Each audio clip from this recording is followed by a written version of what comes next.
Bem-vindos ao Grupo Marcos. Estamos no programa Nova Geração 210, Imaginação e Descobertas dentro do Sonho. Hoje a gente vai trabalhar duas questões bem interessantes, né? Assim, me empolga muito, é uma alegria muito grande estar com você. Não sei em que momento do tempo e do espaço, né? Mas é uma alegria a gente estar iniciando essa reflexão e sabendo que pessoas interessadas como você vão ouvir. Vamos começar com um pequeno trecho de um poema, música do Lenine, Paciência. Eu vou ler só duas estrofes. Mesmo quando tudo pede um pouco mais de calma, até quando o corpo pede um pouco mais de alma, a vida não para. Enquanto todo mundo espera a cura do mal e a loucura finge que tudo isso é normal, eu finjo ter paciência. A gente pegou essas duas estrofes porque mostra o nosso imenso drama de hoje, e isso vai ter a ver com o nosso tema. Primeiro, assim, o eu poético aqui, o eu lírico, ele vai escrever uma coisa que é um pouco de autodenúncia, né? Mesmo quando tudo pede um pouco mais de calma, né? Necessidade da calma, até o corpo pede um pouco mais de alma, um pouco mais de vida, um pouco mais de equilíbrio, um pouco mais de espiritualidade. A vida não para. Quer dizer, aqui é uma autodenúncia, né? Porque a vida, ela não para, mas ela também não é acelerada. A vida no sentido do equilíbrio, da vida verdadeira. Porque a gente aqui atribui, né, como se o nosso desequilíbrio pelo excesso de pressa fosse simplesmente externo. E aqui nesse outro parágrafo ele se denuncia, né? Enquanto todo mundo espera a cura do mal, né? Assim, um dia a vida vai ser calma, um dia a vida vai ser equilibrada, e a loucura finge que tudo isso é normal, né? Porque nós hoje sabemos, quem ouve esse programa já sabe, quem refletiu sobre a vida já sabe, quem leu o Evangelho segundo o Espiritismo ou o Livro dos Espíritos já sabe. Nós vivemos tempos de loucura, de desequilíbrio profundo. Só que a loucura, para se ampliar, ela finge que é normal. É normal o abuso de substâncias químicas, é normal gritar com o outro, é normal se desrespeitar, é normal se submeter a situações de desequilíbrio ou de autodegradação. A loucura, nós quando estamos na loucura, fingimos que isso é normal. E aí ele termina mais uma vez se denunciando. Eu finjo ter paciência. Fingir ter paciência não é ter paciência. Esperar a cura do mal não é ser paciente. Paciente é iniciar a cura em si. É se desvincular dessa dinâmica da loucura da vida. O que é que isso tem a ver com os sonhos e com a imaginação? Essas duas questões, a 405 e a 406 do Livro dos Espíritos, elas vão nos fazer ver como nós, como nossa mente, como nós espíritos, como a nossa percepção é algo poderoso, nossa percepção é poderosa e delicada. Olha aqui que resposta interessante dos espíritos. Kardec pergunta: Frequentemente, vê-se em sonho coisas que parecem pressentimentos e que não se confirmam. De onde isso se origina? Então Kardec, com o valor profundo que ele dá aos sonhos, não é uma crença, tudo que eu sonhei vai acontecer, eu acordei sentindo isso, vai acontecer. Não, muitas vezes a gente pode acordar com pressentimento e aquilo não acontece. E aí Kardec pergunta, né, de onde é que vem isso? Primeiro, olha como é delicado. Primeiro, os pressentimentos podem confirmar-se para o espírito e não para o corpo. Quer dizer que o espírito vê aquilo que deseja porque vai ao seu encontro. Então, primeiro, é algo que não tem vínculo com a sua vida material. Vou continuar. É preciso, entendeu? Então, primeiro, por exemplo, você vai conseguir uma promoção espiritual, né? Você está num estágio, você fez um curso e de repente você vai conseguir se engajar em um trabalho espiritual. É uma conquista, é uma promoção. Então você acorda com aquela convicção, com aquela, poxa, consegui. Mas não é uma promoção no seu trabalho, né? Não é que você vai ser promovido no seu emprego. Então isso pode se misturar. Olha como é delicado. Tem mais. É preciso não esquecer que durante o sono a alma está sempre mais ou menos sob a influência da matéria e, por conseguinte, nunca liberta completamente das ideias terrenas, né? Daí resulta que as percepções da vigília podem dar, ao que se vê, a aparência do que se deseja ou do que se teme. Então, você pode confundir a coisa, uma conquista que eu realizei no meu trabalho espiritual com uma conquista material, mas também o espírito ele teme tanto uma coisa que ao sair do corpo ele cria aquilo ali do ponto de vista espiritual, né? A aparência, ele cria aparentemente do que se pode chamar, a aparência do que se deseja ou do que se teme. Aí está verdadeiramente o que se pode chamar um efeito da imaginação. Quando se está fortemente preocupado com a ideia, tudo o que vemos ligamos a ela. Então, o excesso de medo, o excesso de preocupação, ele vai gerar quadros espirituais, quadros energéticos. Não são uma realidade essencial espiritual, mas a nossa mente é poderosa. Então a gente tanto pode criar quadros mentais, quanto a gente pode ver uma coisa e imaginar outra. Então, por que eu li o poema no começo? Porque o equilíbrio íntimo é fundamental para que as nossas percepções sejam verdadeiras. Esse é o ponto.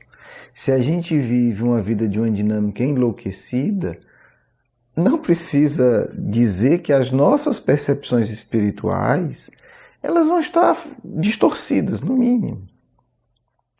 A gente vai ver uma coisa e vai interpretar outra completamente diferente, né? A gente, por exemplo, está no plano espiritual num trabalho e aí passa por uma região difícil e acorda totalmente desesperado e apavorado. Por exemplo, exemplos concretos. A Ivone do Amaral Pereira fala como é difícil algumas pessoas que se preparam e se candidatam para trabalhar com suicidas. E aí vão ajudar, nesse trabalho nós não vamos ver coisa bonita, né? Óbvio, suicídio é um negócio muito pesado. Pedaço de gente, o suicídio se repetindo, a angústia do sufocamento, né? Por veneno, as dores do que é ingerir um veneno, etc, etc, etc. Aí trabalhamos ali com, 2 dezenas de pessoas. Aí, se a gente não tem equilíbrio, a gente acorda achando que teve, de fato, em regiões espirituais terríveis, que estamos sendo perseguidos por obsessores. Isso existe, as duas coisas existem. Daí uma imaginação lúcida, uma base emocional de equilíbrio para a gente distinguir o que é que eu estava fazendo. Eu estava sendo vítima estava numa região inferior ou eu estava num trabalho do bem? Veja como a coisa não é tão nítida para quem não tem uma percepção clara. Então, essa distinção das sutilezas, elas... Agora, vamos aqui para o ponto mais objetivo. Você vai me dizer, não, esse negócio então é muito complexo. Mas a vida é muito complexa. Porque o que eu estou falando é da percepção espiritual em relação ao sonho. Mas é exatamente a mesma coisa da percepção em relação ao nosso dia a dia. Pessoas confusas, elas confundem tudo, né? A gente vê casos extremos, mas que existem. O médico vai operar e opera errado. O médico vai operar e esquece um gás dentro do paciente. O médico é a equipe.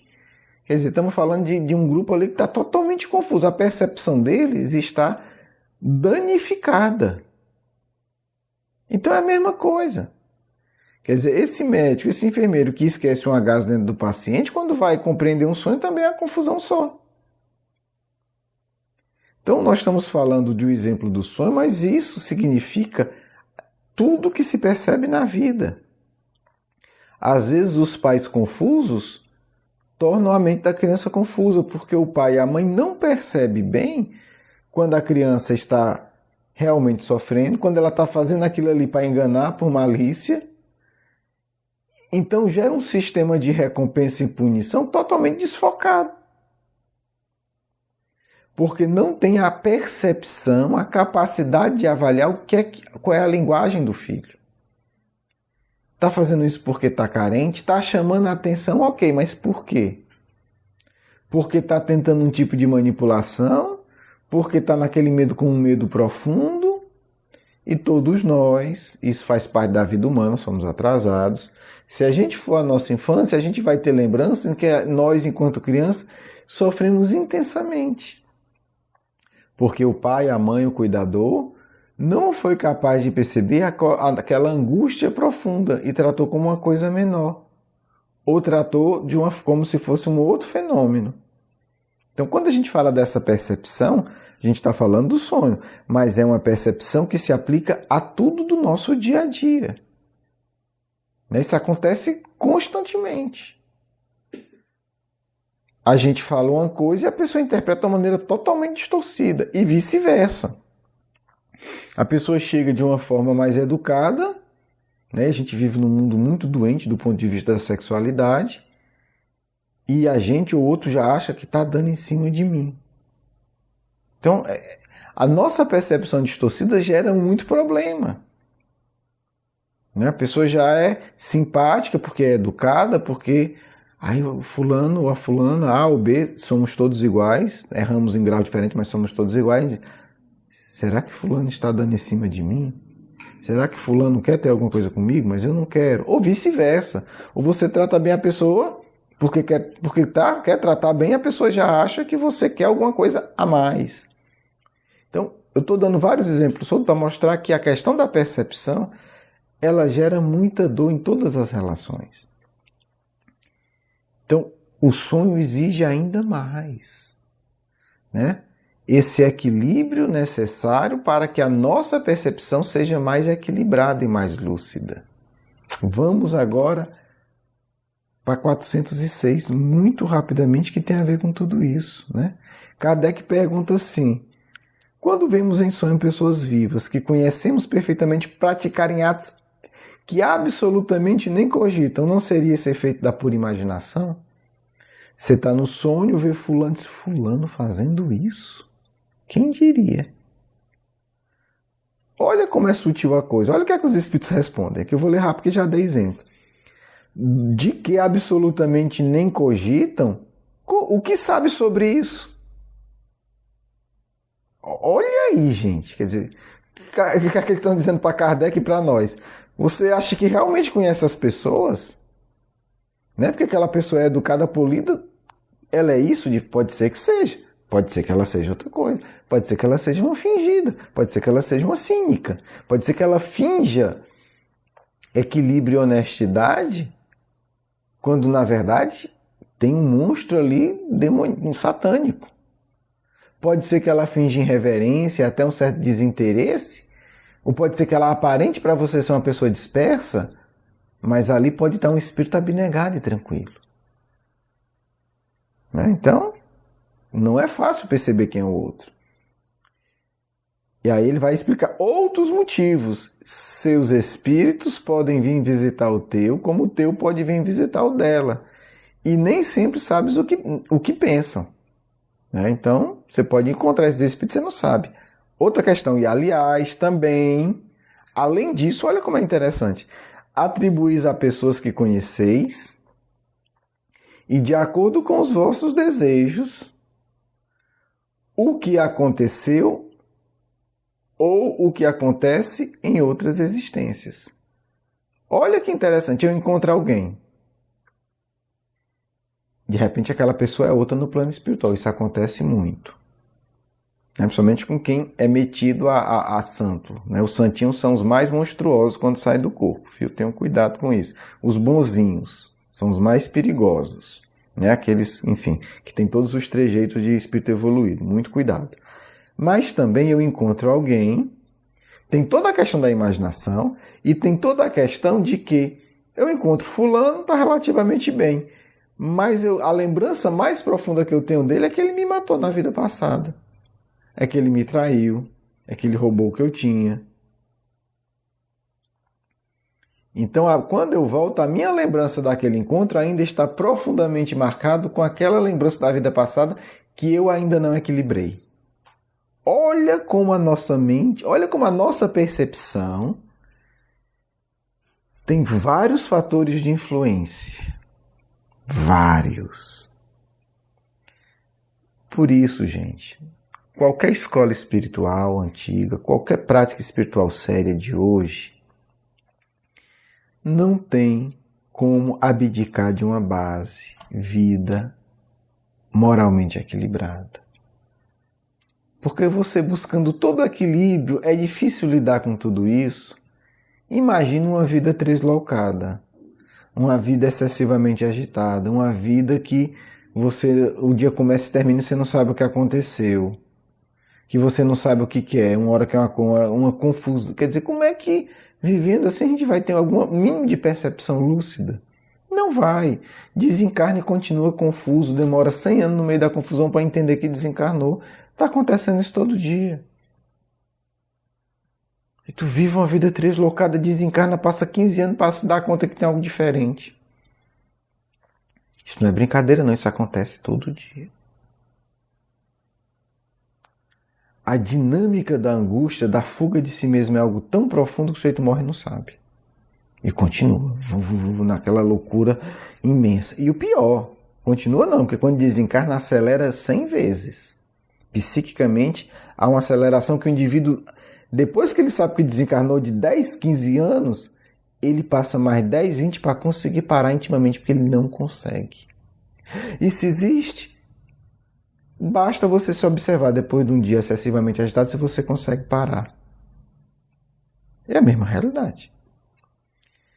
Então, amigos e amigas, eu acho que assim, a ideia é trazer como a nossa percepção é algo delicado, como nós precisamos tratar com carinho o nosso ser. Não caiamos na ideia da loucura, que isso é normal. Uma vida acelerada, uma vida de brigas, uma vida sempre que a gente não... Se você não consegue parar 5 minutos com calma, você já está no ritmo da loucura. Dá para reverter, mas tem que ser logo.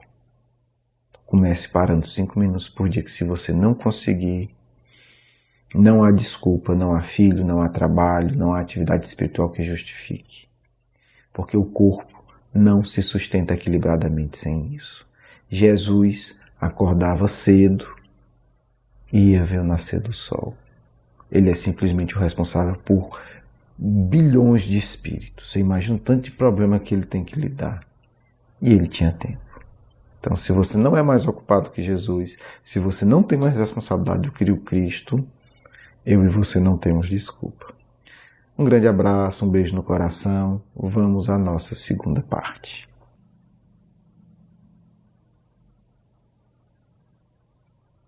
Que a paz do Cristo esteja conosco nesse momento que precisamos desenvolver uma verdadeira ternura em nós, para que, vinculados com o Mestre, nos acalmemos, passemos a observar a vida com mais carinho, com mais gratidão, com mais respeito, de forma pacífica, amiga e amorosa. Meus filhos, o que vocês aprendem são verdades espirituais que vos acompanharão sempre, porque são verdades basilares. Não ignorem isso. Não é algo curioso. Não é algo apenas interessante. São verdades que vocês devem aplicar em vocês, porque elas guiarão vocês ao longo dos milênios. Fico muito feliz em ver que vocês começam a compreender, a sentir a beleza, a grandeza do que vocês são. Vocês pensam, um parque de diversão maravilhoso. O sábio sabe, ele tem plena ciência de que em si existem diversões, descobertas muito mais interessantes, muito mais empolgantes, muito mais verdadeiras, muito mais emocionantes. Os tolos dizem, como pode, é sábio, passou um ano em profunda meditação, sozinho, isolado. Não, meus filhos.